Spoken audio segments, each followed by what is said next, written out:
Maple trees and marmots, Mercedes dominance, and McLaren madness. I'm Josh, and you're in the second seat. Well, welcome back, everyone. What an incredible weekend of Formula One racing from the Montreal Grand Prix. Huge amount of things to talk to. But before we get into the race recap, I just want to give a massive shout out to the stewards and the race officials from Montreal. I think they did an absolute incredible job. I was very critical of them after Miami and how the team there was dealing with incidents.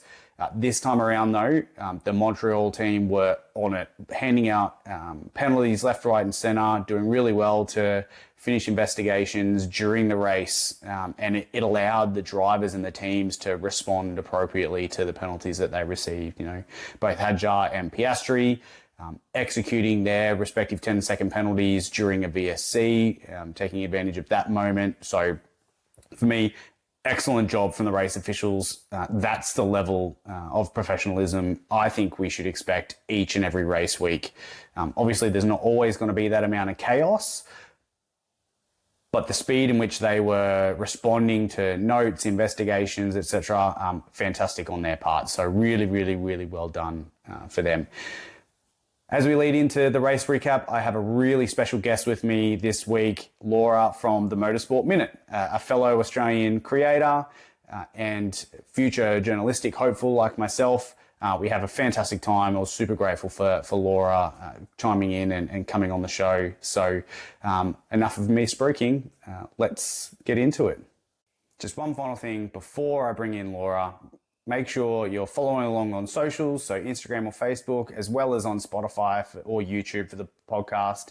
That way you're getting all the news from myself and the latest episodes and content as soon as it comes out. Lawra, thank you so much for joining me in the second seat tonight. It's an absolute pleasure and a privilege to be hosting you.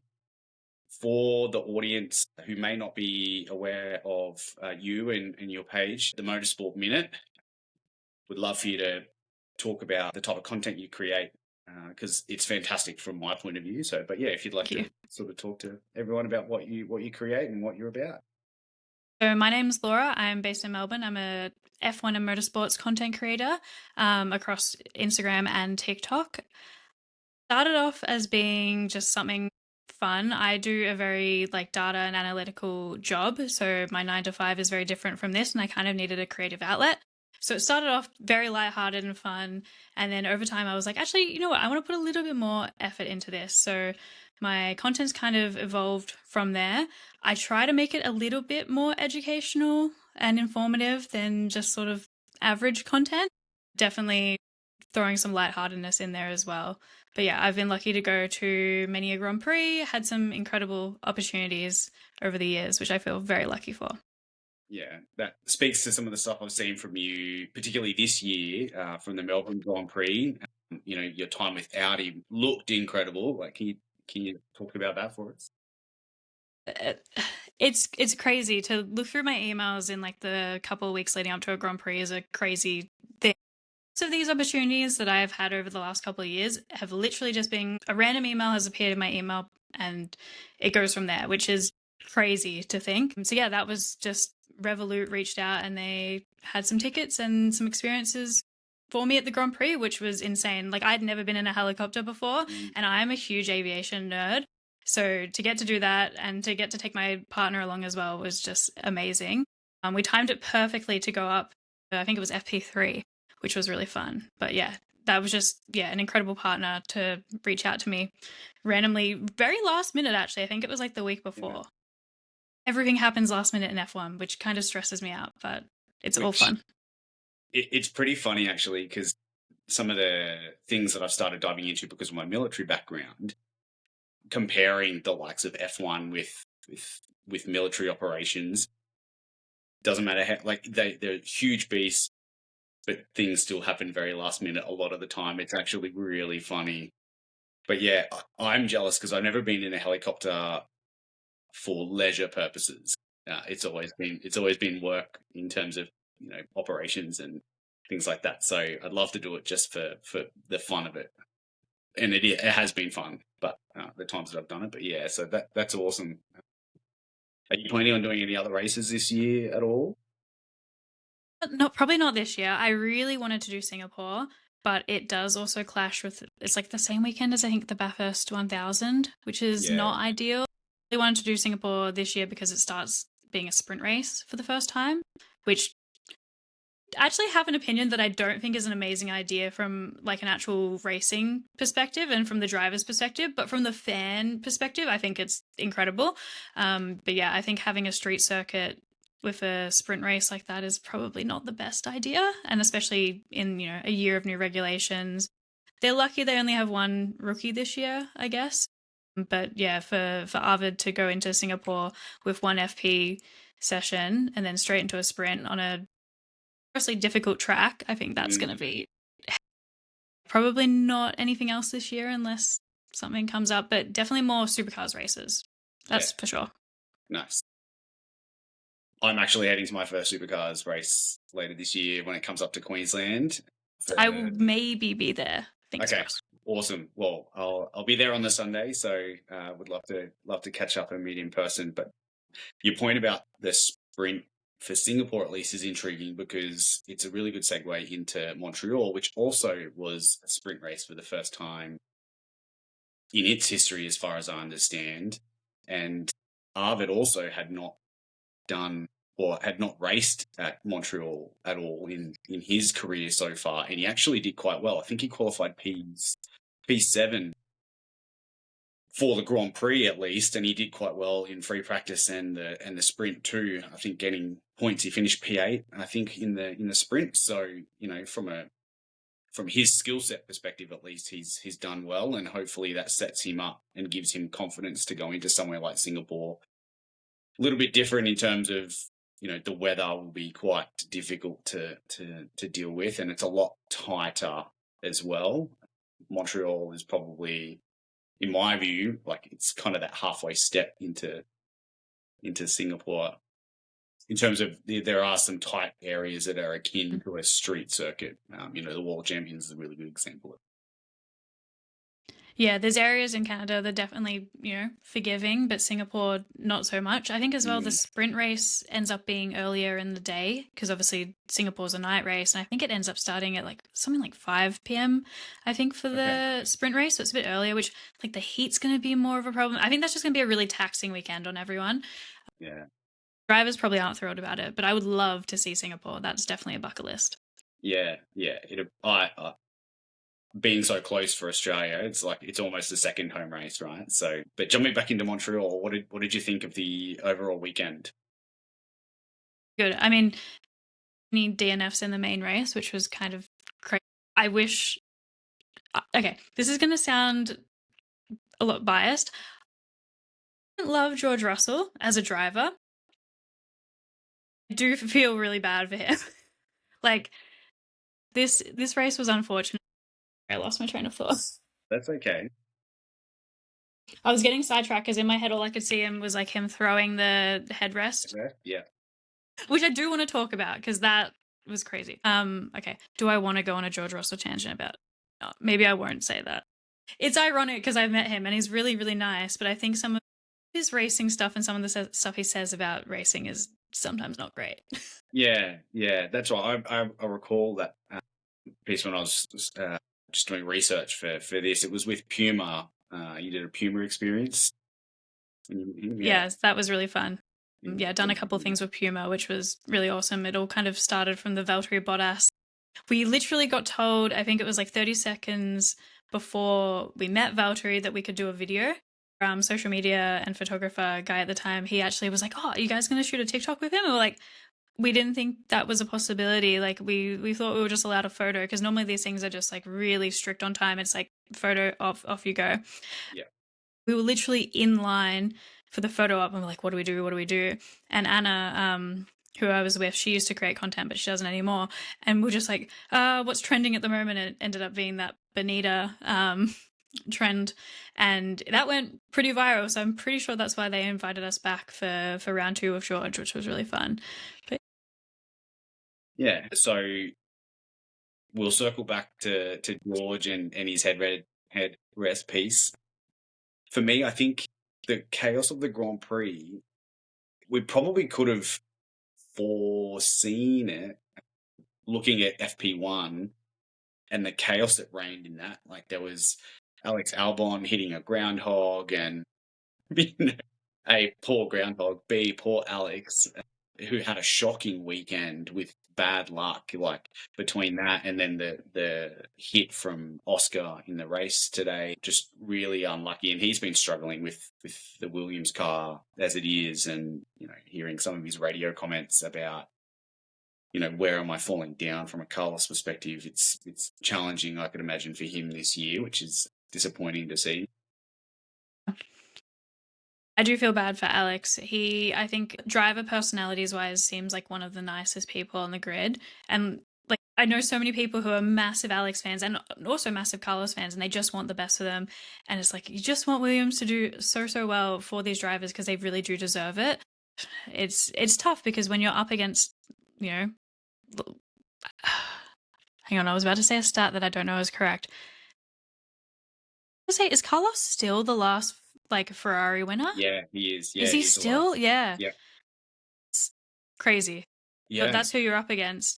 And I mean, Alex has had a shocking career from a unlucky perspective. If you say how he's treated through Red Bull and all of that has just never been great. So I just want him to catch a break, and I also want the same for Carlos because I don't want him to feel like he just got tossed aside for Lewis. Yeah. But yeah, just really want Williams to do well. Yeah, I think a lot of people do. Like I grew up, as a Williams, I wouldn't say fan, like I like Williams as a team. I like most of the teams, really. I don't have a specific team, so to speak. But they're the family-friendly team, like growing up watching, Damon Hill and Nigel Mansell and things like that in the early 90s. They were just a team that resonated, right? And I do. I feel for Alex. I feel for Carlos. But yeah, it must be frustrating for those fans that are like just diehard and wanting the team to win, and hearing all the discussion about preparation for this year over the course of 2025, and then not coming to fruition in the way they anticipated. And the team are feeling that same frustration too. So yeah, but for what I find really interesting now from a history perspective is with Mercedes and the spiciness that came out between George and Kimi, both in the sprint race, and then they cooled it down a little bit for the Grand Prix, but still some really good tussling on track. Like, part of me kind of wants to see a Hamilton-Rosberg-esque kind of battle across the rest of this year. And, leading back to your point earlier about George, and I think he's a fantastic driver. Some of his mannerisms and character traits frustrate me, but this weekend he got his elbows out, and I was saying after Miami, like he complained a bit about the way Kimi was doing things, or the way the team was doing things. I'm like, mate, you just got to pipe down and elbows out and let's go. And he did that this weekend, and unfortunately had the PU failure whilst leading, and that's rough. But I can definitely see as we head into Monaco in 11 days' time, he's gonna. He seems to like he's switched a little bit of a gear, and it's like, right, let's go. Yeah, I think George has definitely evolved over the years. I think back when he was with Williams, I think to that incident with Valtteri Bottas where he got out and he hit him on the head with the helmet, like on top of his helmet.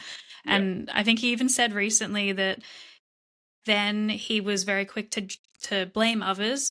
Looking back, some of it was his fault. So it's good that he's involved in that way, and I think a lot of that probably comes from having a young teammate who is probably eager to get out there and fight, and that's not always going to be the best option. Like I was watching the sprint on edge thinking if one of them damages their car or they take each other out, then they're screwed for the qualifying. Because there's not many hours after the sprint race to qualifying for the main race. If you stuff something up, then is it worth it? In my opinion, no. Like, either one of them wants to win, but is it worth risking your entire main race over that? Yeah. And I think that's something Kimi's going to have to, over time that will come, but I think George has kind of gotten there. Yeah. Yeah, agreed. It's it was good to see him display a bit of leadership in that sense over the weekend, but despite his little headrest incident. Hated that. Very reminiscent of the tennis players throwing their rackets and smashing them. I think Yeah. tennis obviously has a lot more young fans. I think I hate it when you see it at tennis because like you've got all these 10-year-olds running around thinking that they can do that at tennis practice and it's not okay. It's like then he's frustrated and it wasn't his fault that the car stopped working, but to throw your headrest, and even like that's an issue because he threw it onto the track, but even when he was on the other side of the fence, the way he took his gloves off and threw them on the ground, it's like I understand that emotions are high, but like is that really necessary? Is that really the way you want to be portraying yourself? I don't know. Yeah. Like it. Yeah. I definitely see your point. I think others might be like, well, he's showing a human side of him and whatnot. And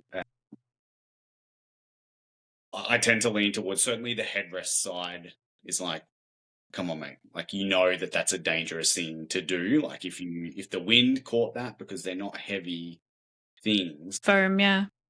That's right. It could have taken someone out, so definitely on that side. The gloves, I think, is just a bit petty. I think over the top, maybe that was deliberate for show because he knew the world was watching type thing. I don't know. I haven't figured out whether or not he's a bit of a showboater yet. Although he does love to get around with his shirt off when he's back home in Monaco. So fair bump to him though with being as fit as he is. So I'd love to talk about your thoughts on McLaren and their performance, primarily for the Grand Prix, because I think over the rest of the weekend they were pretty decent. Like they were quick in qualifying.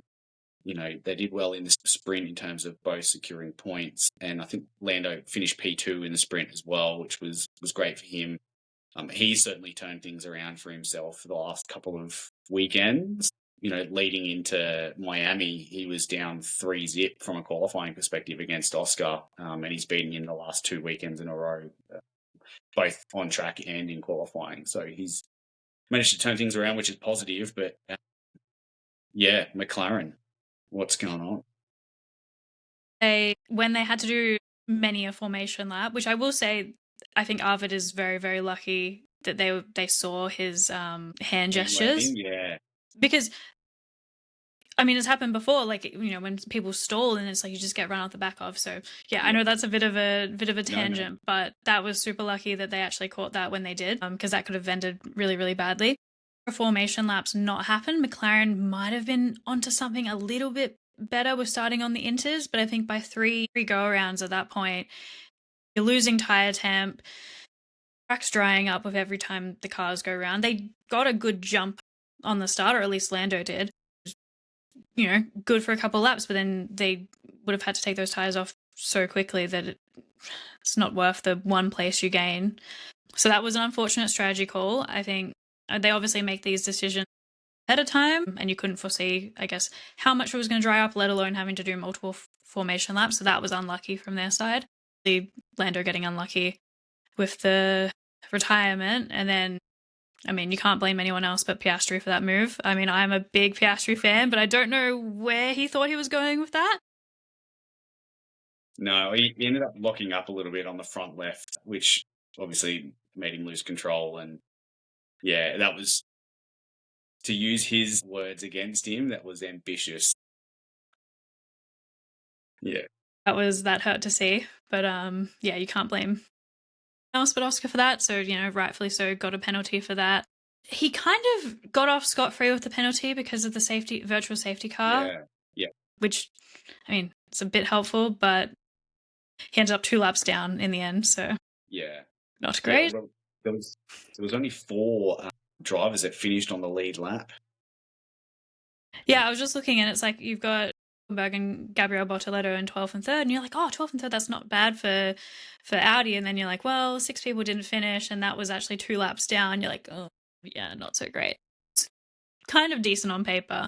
It's disappointing because McLaren seem to be getting a little bit better. I mean, you look at the first couple of races of the season, and it's Mercedes dominant with Ferrari a little bit behind them, and McLaren fully in the picture yet.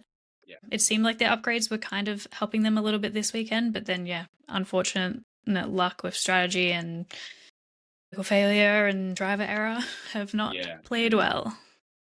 Yeah.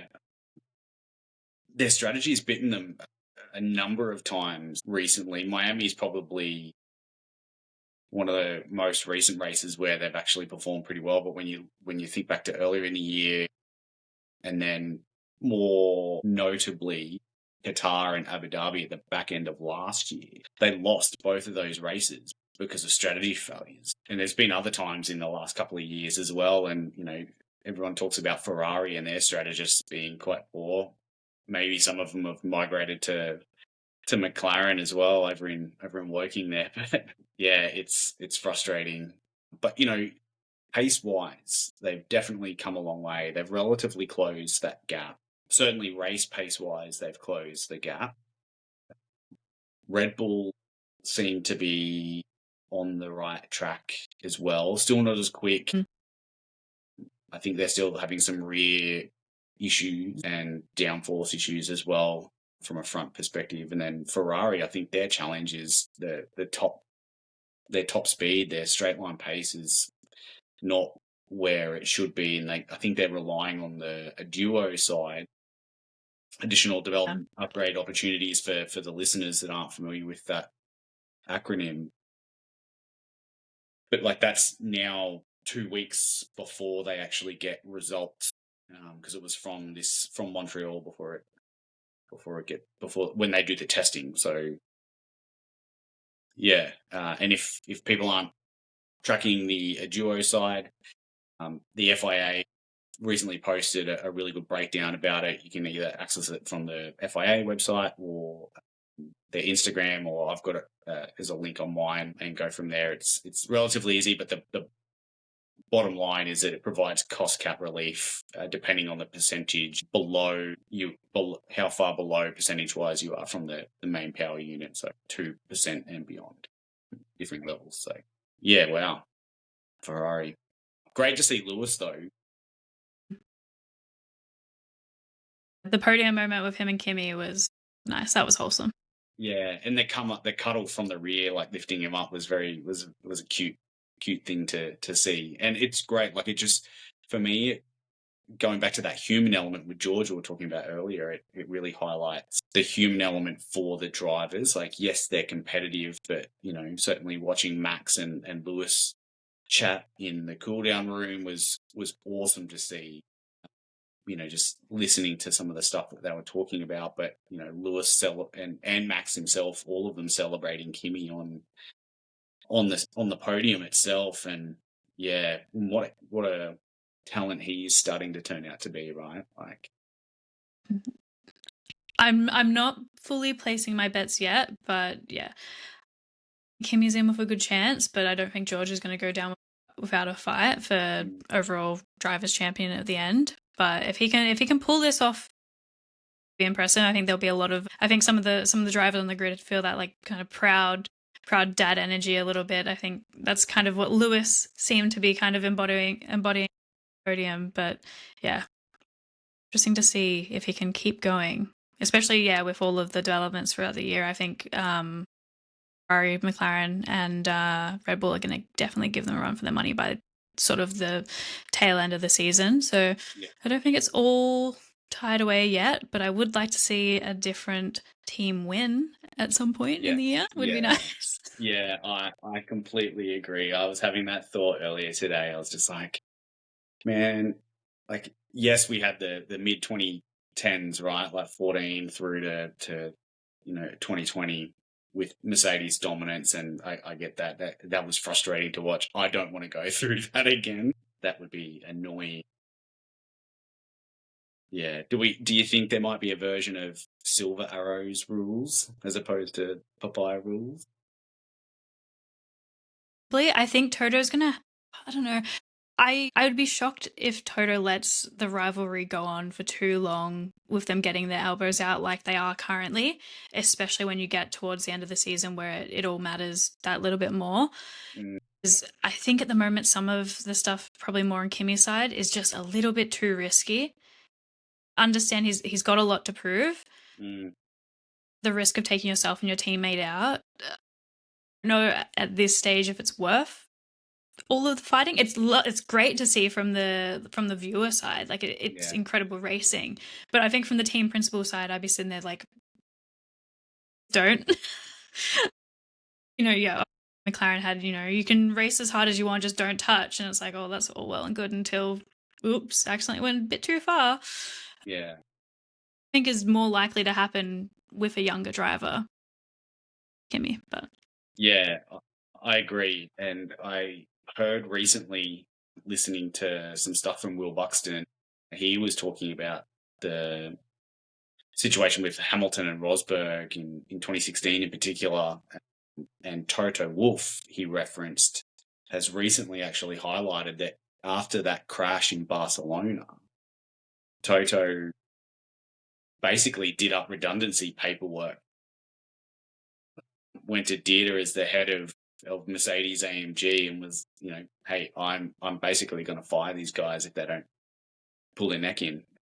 And, his point of view, and I agree with him, and some fans of the sport may not, but, first and foremost, Formula One is a team sport with an independent driver element to it from a championship perspective, and you could argue the same about all the motorsports. They all enter as a team. They don't enter as individual drivers. Yeah, and I think as well, it's like, okay, if you want to fight your own race per se for the season, and okay, maybe that does get you the championship at the end, the drivers' championship. At what cost, though? Are you going to alienate people within your team? You're going to lose the respect of everyone around you. I don't like. Some people would say that that's worth the risk, but I don't know. Yeah, like you said, it's a team sport first and foremost. I mean, there's thousands of people working for each team that want a good result. It's not just all about you wanting that drivers' championship, which I think a lot of drivers have a hard time battling against. That's what they've wanted their entire life, but you've also got to keep people employed by getting good results as well. It's definitely a team sport. Yeah, I mean, Max and Seb Vettel, unfortunately both Red Bull drivers, but I think they definitely gave that persona, right? It was a me first and the team. Certainly that was what was promoted from a media perspective, at least. So yeah, and Red Bull definitely has their favourites. Mark Webber's even said that, like in his book, it's, as soon as Seb came on the scene, it was who their favourite was. Yeah. I could imagine how frustrating that would have been. But speaking of Red Bull and rather Australian drivers,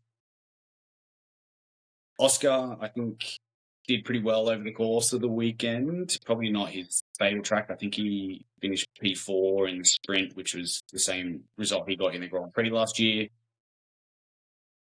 For me, I think the last couple of weeks he's been relatively stable. He hasn't shown a lot of progress, but the thing that frustrated me most today was probably a team thing. Them not listening to him about the tyres. And it just reminded me of last year, him talking about strategies and all that sort of stuff. And Tom Stallard, that is, for the listeners, Oscar's race engineer, just fighting from a team perspective instead of going, okay, cool, I understand your point, let's pull this apart, About the inters before they started, when he said that's that, right, because it's like they could have pulled them into the pits and started them from the pit lane. In hindsight, that probably would have been the better option. I wonder if it's a case of didn't think they had enough time, because obviously they didn't know how many formation laps were going to end up happening. I guess maybe at the time they didn't think that they would have enough chance to make that call, bring him in potentially. But yeah, it does sound frustrating. It was like, your driver has the most information about the actual track conditions. They're the ones out there on it. And then, choosing to say no. But yeah, it's really frustrating. We all know how it worked out for him. The other homegrown, so to speak, driver, brother from across the ditch, Liam Lawson. Fantastic weekend for him. P18 to P12 after missing qualifying for the sprint, and then he finished P7 in the Grand Prix. So, consistent points for him over the last couple of weeks, which has been great. Good for him. I think as well, Franco Colapinto. Yes. Mega drive as well. Yeah, I think he was P6, so he's equaled his best finish again. Yeah, incredible. I wouldn't have thought Alpine would be in this situation if you look at the end of last year. I mean, they were basically, everyone was joking that it was the Alpine tractor at that point. Not sure he knew what he was signing up for, Jack Doohan. But yeah, this. Pierre Gasly even got.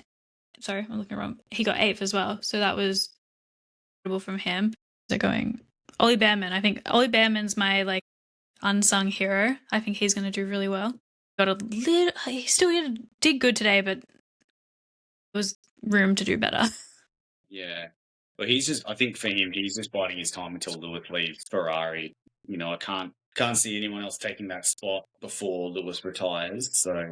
Or Ferrari dumping Lewis before he's ready. So, but yeah, I like Ollie. He seems to have a good head on his shoulders. He had a really good interview with the Up to Speed podcast team a few weeks ago. Seems really grounded, which is nice to see for a young kid. I think what I see in Ollie is what I wish sort of George had embodied, but they've kind of gone in two separate ways, which is interesting because they're both British, but they've gone in both very different stereotypical directions. Yeah, no, I think Ollie's amazing. I think he's going to go very far, especially, with the Ferrari Driver Academy perspective. That's okay. You mentioned about the Alonso into the wall in the sprint qualifying. Yeah. But, still managed to outscore his teammate, which is unfortunate. Yeah, Lance Stroll did not have a great home race or home weekend, shall we say. I was actually saying to my partner, I know it's very it's the popular thing to say that, everyone hates Lance Stroll. Unfortunate weekend for him. I think I'm going to say something controversial. No, feel free. To my partner, we were just kind of like, okay, how is Lance still around, essentially? And obviously we know how because nepotism. It's in the team, right? I said something to him. I was like, you know what?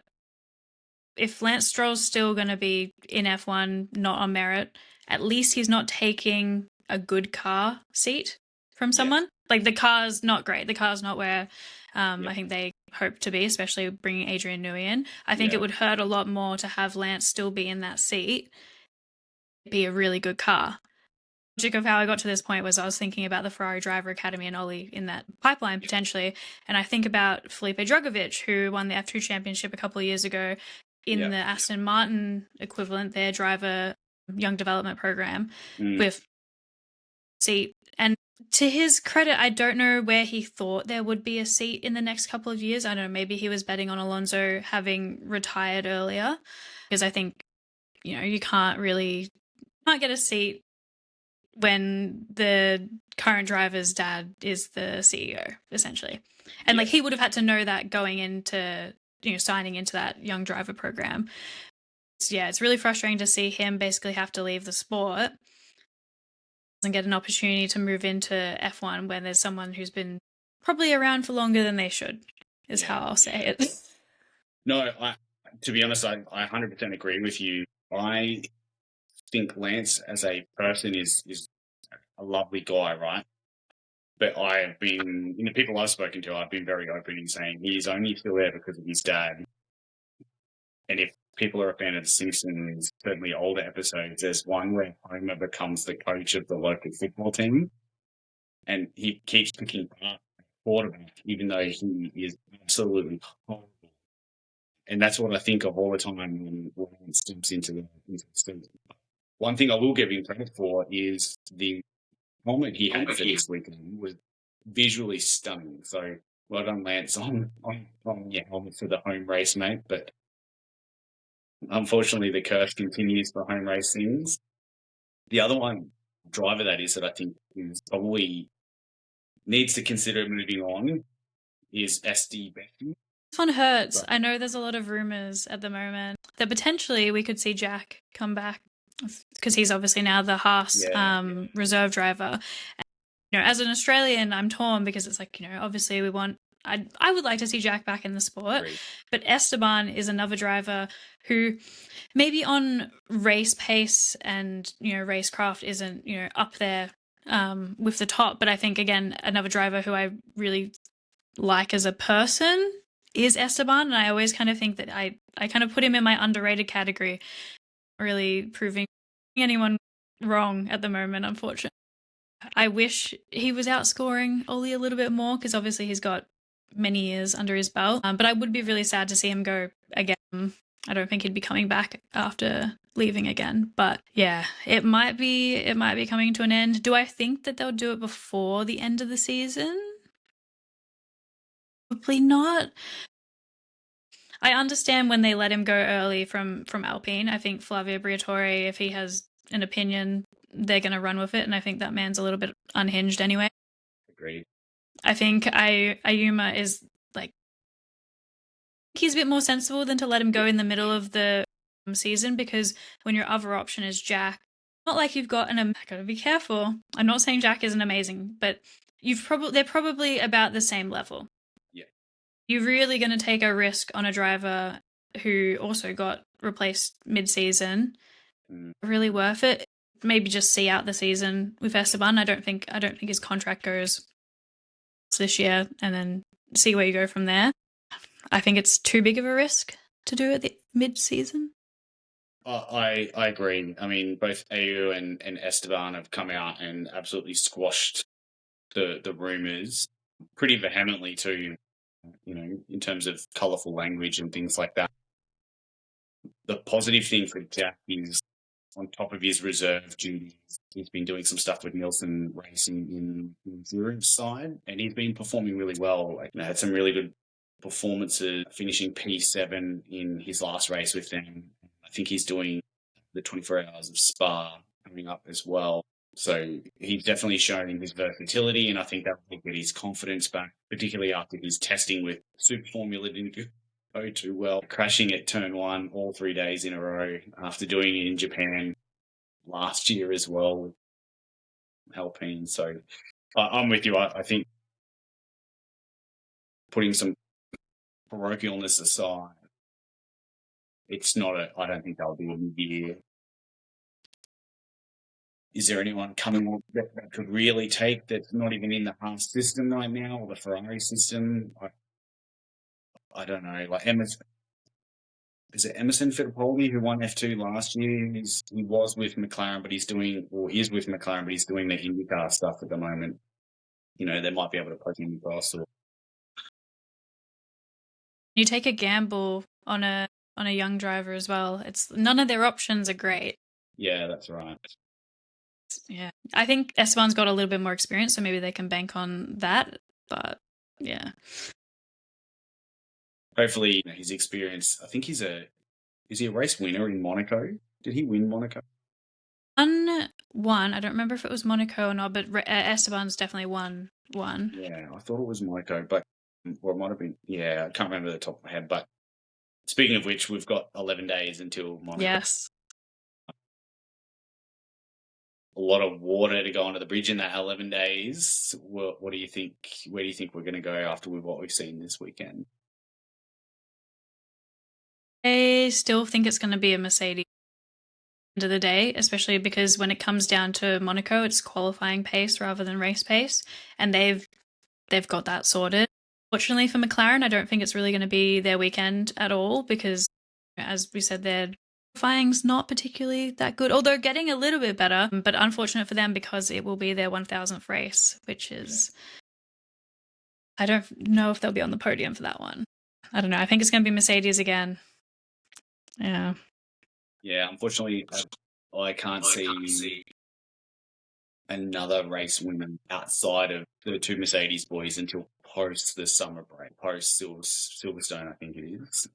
It's the last race before the summer break. So, yeah, which will be frustrating, but part of me is kind of hoping for a 2009 Braun GP style end of year where Mercedes don't win another race for the back end of the year, and it's everyone else. Fun. I think I definitely don't want it to be Mercedes wins every race of the season. I think last season we got so lucky with the season as a whole. I mean, obviously I'm a little bit devastated as an Oscar fan, but it was incredible. You had so many different, you had different race winners. You had a 3-way battle for the championship. And I'm just scared that coming off of a high of that season, which I guarantee you would have brought fans in, because whenever you have a season that goes down to the wire, you see an influx of fans. Like think, the Lewis and Mac saga. Don't want people to be disappointed with this season, because it could just end up being a Mercedes dominant season. So I do want something spicy to kind of happen in the second half of the season. And there are still, I think, some reg changes, some reg tweaks to happen a bit later as well. So maybe that can help things up a little bit, but at this stage, it's looking like Mercedes dominant. Yeah, the development game will be interesting as we continue, but I tend to agree. I think it's still going to be Mercedes across the rest of the year. And, looking back over the past decade and a half, with the last couple of big regulation changes, Mercedes have done really well in all of that. They dominated from 2014 onwards under that. 2020 was another one they did really well with. Obviously, Red Bull picked it up very quickly post 2020 and went from there. But I think this year is definitely going to be a Mercedes year unless something striking happens, depending on what happens with the C40 change, because there's some fight back from some of the teams in that space. And that just comes down to chassis and a few other bits and pieces. But that's a discussion for another time, I think. Yeah. So, yeah, we'll start talking about engine compressions and all that. Yeah, definitely. So before we wrap up, any hot takes on Monaco? For me, is actually nostalgic, because one of my first races I ever watched live was a Monaco Grand Prix. So like I always have that in like the back of my head, like live on the TV. I haven't actually been to Monaco. Yeah, yeah, it's on my bucket list. Yeah, I have that like as like in the back of my head. I want them to keep it, but I don't know. So Oscar, if you're listening, you want to bring Lawra and I to Monaco next year? Definitely. A yacht potentially. Yeah, definitely. Monaco would be a bucket list. So yeah, I don't really have a hot take as far as everyone says, they should get rid of it. I don't really agree. I think you can have one procession. It's fine. Oh, do I have a hot take of who potentially will do well? I'm trying to think of who I can throw out. Maybe, you know what? Maybe for Esteban's sake. Maybe Esteban can do well in Monaco to save his career. I don't know. So I'm going to predict, purely off the sprint qualifying alone, that the rookie Fernando is going to make Q2 in Monaco. Yeah, that's a big call. That's a big call. He's got to get the tractor into Q2. Yeah, he managed it for sprint qualifying, so I'm just going to go that one step further and make a bold call, which is more of hopium than an actual thinking it'll happen, but, I have to set an early lap and then crash into the wall to stop people setting laps, kind of reminiscent of the Perez situation. Just shunt it. Yeah, they won't investigate it. No, not at all. I mean, Price Lance, I don't know. Yeah, I'm really grateful that you made the time to come and join me in the second seat. It's fantastic. No, thank you for having me. That's okay.